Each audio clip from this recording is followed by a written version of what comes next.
magandang buhay, pulis, handang maglingkod, matatag sa pananampalataya. As we entered Advent, the Gospel reminded us, stay awake and be ready. In Matthew chapter 24, verse 37 to 44. Alam ninyo, parang ordinary lang minsan ang buhay, di ba? Busy tayo, maraming distractions, gaya nung panahon ni Noe. Everything seemed normal. Pero sabi ni Jesus, be prepared. Pagmunihan natin ang ating kapulisan. Mga lingkod na araw-araw ay nagbabantay, handang tumugon sa panganib at nagsisilbing paalala ng tunay na kahandaan ng hinihingi ng puso.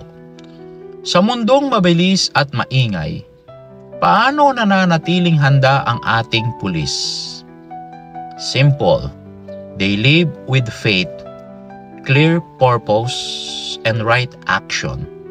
Ang tapang at tapat na serbisyo nila ay inspirasyon sa kabataan at sa lahat ng henerasyon. Ngayong panahon ng Adbyento, naway ang bawat membro ng ating kapulisan ay manatiling mapagmatyag, hindi lang sa tungkulin, kundi pati sa puso.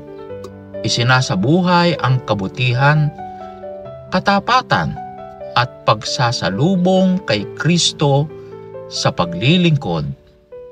Maraming salamat sa inyong tapat na serbisyo.